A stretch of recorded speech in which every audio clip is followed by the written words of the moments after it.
ইরানের সামরিক মহড়া শত্রুদের জন্য থ্রেট।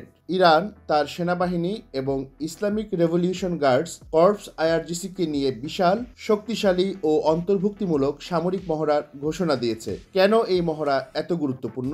ইরানের সেনা কমান্ডার মেজর জেনারেল গোলাম আলী রশিদ জানিয়েছেন, এই মহড়া শুধুমাত্র দেশীয় নিরাপত্তা নিশ্চিত করতে নয়, বরং আন্তর্জাতিক শত্রুদের প্রতি এক শক্তিশালী বার্তা হিসেবে কাজ করবে। ইরান জানিয়ে দিয়েছে তার সশস্ত্র বাহিনী আগের যে কোনো সময়ের চেয়ে শক্তিশালী ও প্রস্তুত। এতে কি ইসরায়েলের জন্য শঙ্কা তৈরি হতে পারে? রশিদ জানিয়েছেন, এই মহড়ায় একই সঙ্গে প্রতিরক্ষা এবং আক্রমণাত্মক কৌশল প্রয়োগ করা হবে। ইরানের সেনাবাহিনী ও আইআরজিসি মূলত যে ধরনের সামরিক শক্তি ব্যবহার করবে তার মধ্যে রয়েছে অত্যাধুনিক ব্যালিস্টিক ক্ষেপণাস্ত্র, যুদ্ধবিমান, ড্রোন এবং অন্যান্য অত্যাধুনিক যন্ত্রপাতি।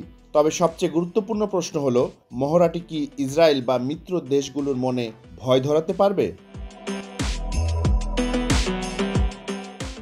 প্রতি বছর ইরান আনুমানিক 30টি বিশাল সামরিক মহড়া আয়োজন করে থাকে।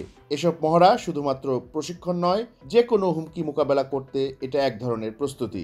মেজর জেনারেল রশিদ বলেছেন, এই মহড়াগুলো একটা পরীক্ষা।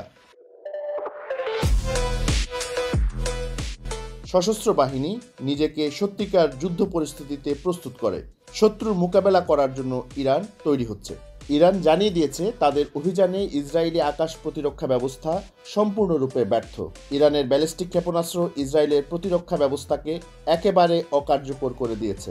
বিশেষ করে ইরানের অপারেশন ট্রু প্রমিস 2 দেখিয়ে দিয়েছে তারা বিশ্বের শক্তিশালী সেনাবাহিনীর বিরুদ্ধে তীব্র আক্রমণ চালাতে সক্ষম। ইরান কি আসলেই তার আক্রমণের সক্ষমতা নিয়ে ইসরায়েলের শক্তিকে চ্যালেঞ্জ জানাতে প্রস্তুত? ইরান কি প্রকৃতপক্ষে ইসরায়েলের বিরুদ্ধে যুদ্ধ শুরু করতে চায়? রশিদ নিশ্চিত করেছেন, ইরান কখনোই প্রথম আক্রমণকারী হবে না। তাদের লক্ষ্য শুধুমাত্র নিজেদের প্রতিরক্ষা শক্তি দৃঢ় করা এবং শত্রুদের মোকাবেলা করার প্রস্তুতি নেওয়া। কিন্তু এই মহড়ার আড়ালে কি কিছু বড় ধরনের আক্রমণের প্রস্তুতি লুকানো থাকতে পারে? মেজর জেনারেল গোলাম আলী রশিদ জানিয়েছেন, সেনাবাহিনী এবং আইআরজিসি নিয়মিতভাবে যৌথ মহড়ায় অংশ নেয়, বিশেষ করে বছরের দ্বিতীয় ভাগে। এসব মহড়া দেশের বিভিন্ন জায়গায়, আকাশে এবং সমুদ্রে পরিচালিত হবে। এমন মহড়া দিয়ে ইরান কেবল নিজেদের সেনাবাহিনীকেই শক্তিশালী করছে না, পুরো অঞ্চলে এক নতুন উত্তেজনা তৈরি করছে।